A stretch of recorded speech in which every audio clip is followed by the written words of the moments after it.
नमस्कार, मैं हूं आपके साथ अर्जुन खजूरिया और आपका स्वागत है एसडीवी न्यूज पर। दिल्ली के रामलीला मैदान में आज आम आदमी पार्टी की तरफ से महारैली का आयोजन किया गया। यहां पर अरविंद केजरीवाल के साथ दिखे कपिल सिब्बल, वही कपिल सिब्बल जो कभी अरविंद केजरीवाल के लिए महाभ्रष्टाचारी थे और आज जो है एक साथ एक मंच पर देखे जा रहे हैं।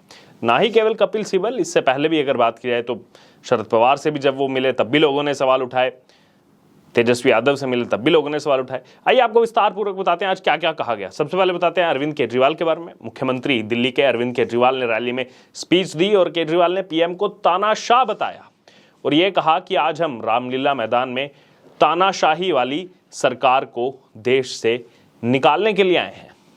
अरविंद केजरीवाल ने कहा कि देश के प्रधानमंत्री कहते हैं कि मैं सुप्रीम कोर्ट को नहीं मानता, उनको बहुत अहंकार है। फिर आगे उन्होंने कहा कि देश के अंदर जनतंत्र खत्म हो रहा है, इसी को तानाशाही, हिटलरशाही कहते हैं। उसके बाद अरविंद केजरीवाल ने एक दोबारा से चौथी पास राजा की कहानी सुनाई। अरविंद केजरीवाल ने बोला कि इस कहानी में रानी नहीं है। कहानी सुनाते वक्त केजरीवाल ने नोटबंदी, फर्जी डिग्री का जिक्र किया और नाम लिए बगैर गौतम अडानी और ब्रिजभूषण केस के बारे में भी बोले। केजरीवाल ने कहा कि राजा के एक दोस्त ने अंतर्राष्ट्रीय पहलवानों से छेड़छाड़ की। अरविंद केजरीवाल इतनी समझ बता दीजिए मुझे, जब वो पहलवान के परिवार वाले खुद बोल रहे हैं कि झूठा केस लगाया हमने, भेदभाव हुआ है। अपने आप को आप इतना ज्यादा पढ़ा लिखा कहते हैं, फिर भी आप उनके झांसे में आ गए। अडानी मामले में जो प्रथम दृश्य यहां पर देखा जा रहा है, कुछ चीजें सामने नहीं आ रही हैं, अभी भी वही स्क्रिप्ट लिख रहे हैं।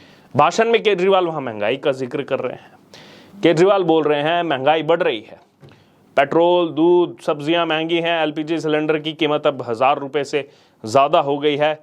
वह समझ नहीं पा रहे हैं कि कैसे इसको नियंत्रित किया जाए। चौथी पास राजा को पता ही नहीं देश को कैसे चलाना है। अरविंद केजरीवाल जी, ठीक सुबह इस रैली से पहले एक अपडेट सामने आता है कि पंजाब में आम आदमी पार्टी सरकार की तरफ से 1 रुपया वैट पेट्रोल और डीजल पर बढ़ा दिया। इधर आप सवाल केंद्र सरकार से उठा रहे हैं और आप ही के बगल में बैठे हुए थे भगवंत मान, उनसे सवाल नहीं पूछा आपने, या वो आपकी कैटेगरी में नहीं आते हैं सवाल पूछने की। वही सवाल उनसे आज ही सुबह हुआ है। वही नोटबंदी को लेकर भी केजरीवाल ने पीएम पर निशाना साधा। कहा कि एक दिन वह कहते हैं 2000 रुपए का नोट आएगा, 5 साल बाद वह कहते हैं कि ये नोट जो है चला जाएगा। ये कैसे पीएम है जिन्हें ये पता ही नहीं कि 2000 रुपए का नोट रहेगा या जाएगा। तो अरविंद केजरीवाल जी, आप ये बता दीजिए, बिजली के बारे में आप बड़ी बड़ी बातें करते थे, आज बिल कैसे आ रहे हैं लोगों के बिजली के। केजरीवाल ने इस रैली में किसान आंदोलन का भी जिक्र किया। उन्होंने कहा कि राजा का एक दोस्त है जो किसानों पर गाड़ी चढ़ा देता है, लेकिन राजा को इससे कोई फर्क नहीं पड़ता है। फिर उसके बाद कहते हैं कि आंदोलन के दौरान 700 किसानों की मौत हो गई, मगर राजा जो है वो अपने अहंकार में रहता है। अरविंद केजरीवाल जी, आप ये कैसे भूल गए कि इसी दिल्ली के अंदर वो जो ये आप किसान आंदोलन का जिक्र कर रहे हैं, लाल किले में जो उपद्रव मचाया गया, जो हुड़दंग वहां पर मचाया गया, पुलिस वालों को वहां पर पीटा गया इन आंदोलनकारियों की तरफ से, उस पर कुछ क्यों नहीं बोले केजरीवाल जी आप? वहां से किस तरह के नारे जो है सुनने को मिलते हैं, किस तरह का हुड़दंग पूरी दुनिया ने देखा, वो नहीं दिखा अरविंद केजरीवाल को। यहां पर दिल्ली के मुख्यमंत्री ने कहा कि बीजेपी के नेता मुझे रोजाना गाली देते हैं, मुझे परवाह नहीं है, इससे कोई फर्क नहीं पड़ता कि वह मेरे बारे में क्या कहते हैं, मैं पूरे दिन काम में व्यस्त रहता हूं। आपने जो है मुझे काम करने का अवसर दिया है और मैं 24/7 काम करता हूं। कौन सा काम करते हैं आप? विभाग तो एक भी नहीं है आपके पास। कुछ दिन पहले पर्यावरण दिवस के मौके पर जब गए थे, 52 सेकंड राष्ट्रगान के लिए रुकने का समय नहीं था आपके पास। देश के प्रति यह सम्मान है अरविंद केजरीवाल का। 52 सेकंड रुकने की बात थी राष्ट्रगान के लिए, लेकिन निकल के, बहुत व्यस्त शेड्यूल है इनका, ये काम कर रहे हैं आप। देश भर में तो आप नेताओं से मिल रहे हैं, मेरा साथ दे दो, मेरा साथ दे दो, जिनको गाली देते थे, ये काम कर रहे हैं आप दिल्ली के लिए। केजरीवाल के अलावा कपिल सिब्बल ने भी इस रैली में हिस्सा लिया, जैसे हमने आपको बताया। सुनिए वो क्या कह रहे हैं। उन्होंने केंद्र सरकार पर संविधान का मजाक उड़ाने का आरोप लगाया।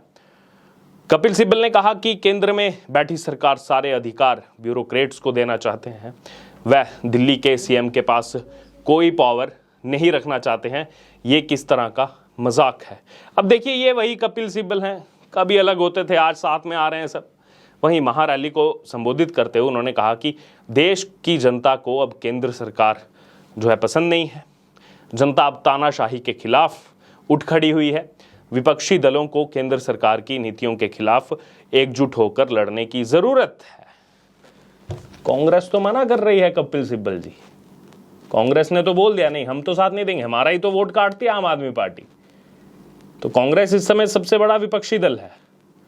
क्या विपक्ष एकजुट होगा? ममता बनर्जी, अरविंद केजरीवाल, उधर कांग्रेस ममता बनर्जी पर भी आरोप लगा रही है। ऐसे विपक्ष एकजुट होगा क्या?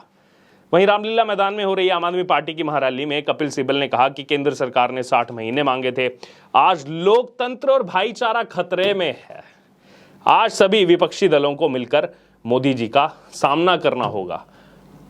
आपने मुख्यमंत्री को चुना, लेकिन तब से इनका लक्ष्य है कि राज्य सरकार को काम मत करने दो। ये भी लोकतंत्र पर सवाल उठा रहे हैं कपिल सिब्बल।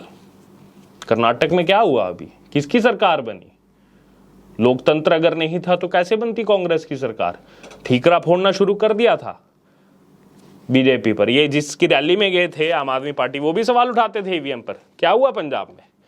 वहीं कपिल सिब्बल ने पीएम पर हमला बोलते हुए कहा कि दिल्ली में विधानसभा होने का अर्थ है कि लोग चाहते हैं कि दिल्ली में जनता की आवाज के अनुसार सरकार चले, लेकिन मोदी जी सब कुछ अपने अनुसार चलाना चाहते हैं। केंद्र सरकार सुप्रीम कोर्ट का फैसला रद्द नहीं कर सकती है। सुप्रीम कोर्ट इस अध्यादेश को रद्द करेगी। यदि सब कुछ केंद्र सरकार ही करेगी तो विधानसभा का क्या अर्थ है? कपिल सिब्बल जी, आज आप जिनकी रैली में थे ना, इन्हीं के नेता जिनके साथ आप मंच साझा कर रहे थे, संजय सिंह, 2 दिन पहले बड़ी बड़ी फर्जी न्यूज़ को शेयर किया उन्होंने। मनीष कश्यप के खिलाफ जिस हिसाब से कोर्ट में आप चीज़ें पेश कर रहे हैं ना, लोगों को भड़का रहे हैं, आपस में वो कर रहे हैं, नेट से जरूर लगना चाहिए। संजय सिंह पर नहीं लगना चाहिए क्या फर्जी न्यूज़ शेयर करने के लिए? मनीष कश्यप पर ही क्यों? उनके साथ तो मंच साझा कर रहे हो आप। कपिल सिब्बल ने कहा कि मोदी जी डबल इंजन सरकार चाहते हैं, यानी वह देश के हर राज्य में सीबीआई और ईडी के भरोसे अपनी सरकार चाहते हैं। ये सोच सही नहीं है कि सारी पावर हमारे ही हाथ, दौलत छोड़ बाकी सभी संस्था पर केंद्र का कब्जा है। क्यों? आपको डर क्यों है सीबीआई और ईडी से? कुछ किया नहीं है तो फिर काहे का डर सीबीआई से, ईडी से? कुछ ना कुछ दाल में काला है, तभी तो सीबीआई ईडी से डर लग रहा है आज। कुछ नहीं किया तो आप एकदम पाक साफ निकल जाएंगे। क्या सीबीआई ईडी अपना काम नहीं करे? बंद करवा दे क्या इन जांच एजेंसियों को? सभी आपके हिसाब से तो सभी ईमानदार हैं इस देश के अंदर, और जिस कांग्रेस में आप इतने लंबे समय तक रहे उसका तो काला चिट्टा पूरी दुनिया जानती है। इसी रामलीला मैदान में 2011 में अरविंद केजरीवाल जनता को संबोधित करते थे। उस समय अन्ना आंदोलन था। ठीक 12 साल बाद वो दोबारा से इस मैदान से किसी राजनीतिक रैली को संबोधित कर रहे हैं। लेकिन उस समय और इस समय में फर्क ये है, उस समय जिन जिन पर आरोप लगाते थे, भ्रष्टाचारी नंबर 1, करप्शन की लिस्ट, शरद पवार का Swiss bank account, Kapil Sibal को लेकर के तमाम जो बातें कही जाती थी, आज बस विडंबना ये है 12 साल के बाद मैदान वही है। आज वो कपिल सिब्बल भी दोस्त बन चुके हैं। लालू यादव की पार्टी आरजेडी, उनके भी जाकर के वहां पर नमस्कार कर रहे हैं। शरद पवार का वो स्विस बैंक अकाउंट पता नहीं कहां चला गया, उनसे भी जाकर के मिल रहे हैं। क्यों? समर्थन चाहिए अध्यादेश को वापस करने के लिए। ये जो पूरी स्टोरी है ना अध्यादेश की, जो दिखाई जा रही है वो है नहीं वैसी। क्योंकि ये जो आज कह रहे हैं ना तानाशाही तानाशाही तानाशाही, तानाशाही क्या होती है ना, वो उसी दिन देखा जिस दिन पावर मिली। पावर मिलते ही 2 घंटे के अंदर जिसके पास शराब घोटाला, शीश महल घोटाला, फाइलें थी, एकदम से हटा दिया। तुरंत पोस्टिंग हटा दो, फाइलें जब्त कर लो, ऑफिस बंद कर दो। इसको क्या कहेंगे आप? ये आपके हिसाब से लोकतंत्र है। लेकिन केंद्र सरकार अगर अध्यादेश लाती है, लोगों की तरफ से चुनी हुई सरकार, वो आपके लिए लोकतंत्र खतरे में हो गया, वो तानाशाही हो गई। और उसके बाद जब रात को फाइलें वहाँ से, रात को 2-2 बजे फाइलें जब वहाँ से आदान प्रदान होता है फाइलों का, वो क्या है आपके लिए? कभी शीला दीक्षित के लिए कहते थे मुख्यमंत्री इतना पावरफुल होता है, मुझे बनाइए, मैं बताऊंगा कितना पावरफुल है। ये कैसे कह सकते हैं मेरे हाथ में कुछ नहीं है, सेंटर के हाथ में सब कुछ है, मेरे पास पावर नहीं है, मुझे बनाइए, मैं दिखाऊंगा क्या होता है। और आज क्या हो गया? लगभग 10 साल से हैं आप मुख्यमंत्री, आज भी आप वही रोना रो रहे हैं जो आप शीला दीक्षित पर आरोप लगाते थे। बहरहाल, ये जो रैली का आयोजन किया गया, तैयारी की गई, प्रयास था कांग्रेस के नेता भी आ जाएं, लेकिन कांग्रेस ने तो मना कर दिया और तमाम विपक्षी दलों को भी बुलाया गया होगा। कपिल सिब्बल तो वहां दिखे, लेकिन आम आदमी पार्टी जो ये दिखाने का प्रयास कर रही थी कि देखिए हमारे साथ इतने जो है विपक्षी, ठीक है उनसे जाकर के मिले, उन्होंने वहां पे तो स्टेटमेंट दी है, लेकिन क्या सच में आम आदमी पार्टी के साथ ये दल हैं भी या नहीं, वो आने वाले समय में पता लगेगा। इस पूरे मामले पर आपका क्या कहना है, आपकी जो भी राय हो आप हमारे साथ कमेंट बॉक्स में शेयर कर सकते हो और इससे जुड़े तमाम अपडेट के लिए बने रहिए हमारे साथ। धन्यवाद।